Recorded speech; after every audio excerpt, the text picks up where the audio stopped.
What is going on, guys? Welcome back to King Fab and Off-Road. It's been a while. Been busy doing all the same stuff I always keep saying I'm doing. So King Fab's been a little bit on the back burner lately. But I got my project out of this bay, and this little green 98, or sorry, this is a 99, almost 2000 truck. I picked up.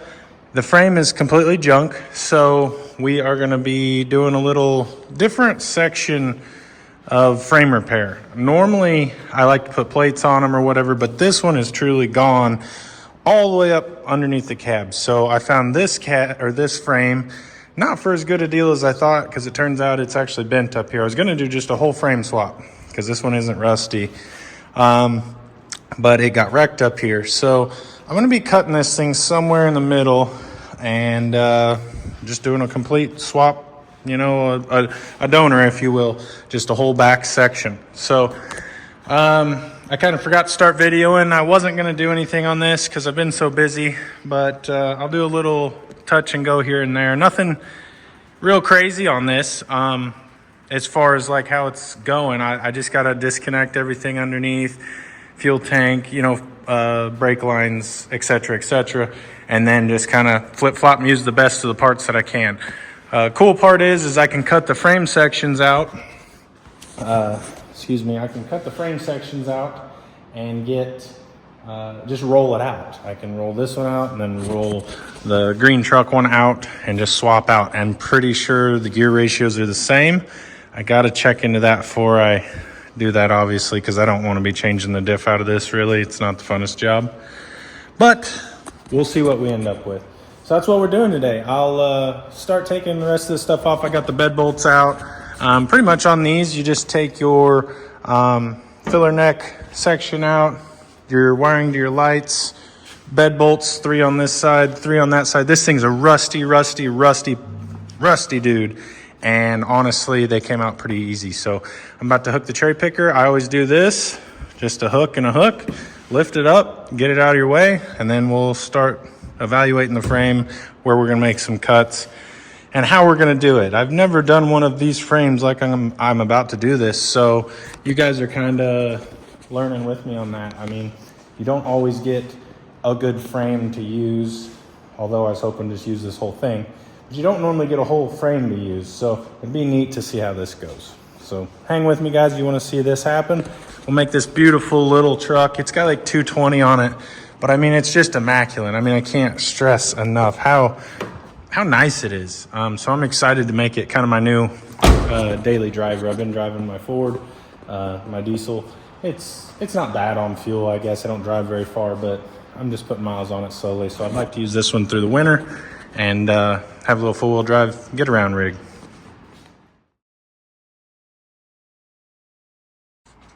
Okay, update on where we're at. A couple hours have passed. I've taken the brake lines off of the donor frame. I'm about to drop the drive shaft. I forgot about that. And then, of course, the exhaust, I'm just going to pull off to the side so it's not dangling.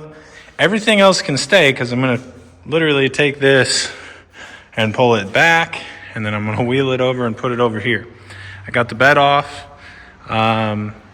took the brake lines off, taking the exhaust off here next, drive shafts out. The brake lines themselves, I actually pulled through the frame so they're not in the way. These frames, I don't know if this is really the spot anyone else would use, but I have an index mark on this frame with this same spot and a hole on the inside, on both sides in the exact same spot. I'm going to essentially cut halfway through this one, halfway through that one, take both of them off, swap them. Not too worried about if it's perfect to an 1/8 inch or 1/4 inch, honestly.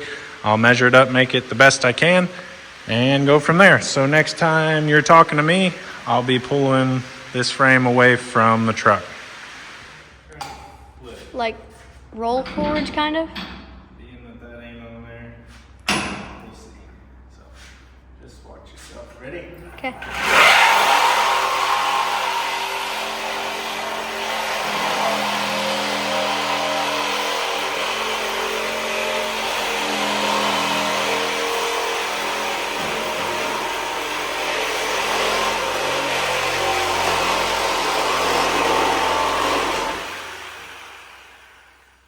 Passed out. Nicely balanced. Yeah. All right, with the help of Mason here, he's my counterweight. It's almost lifting him off the ground. But I cut it in the same spot as over there. We're gonna drop this out, got the body mounts out that we're holding it, and just walk this thing backwards. And we'll be able to steer this, put it over there. I'm gonna put the camera down so I don't kill us. But in case anyone's wondering, I guess, technically, Mason, move your hand. He's not even really holding anything, and I can push it down with one hand. So when you cut it a little bit in front of the cross member for the carrier bearing there, about a foot forward, your balance is pretty good on doing this yourself if you had to, but I wouldn't really recommend it.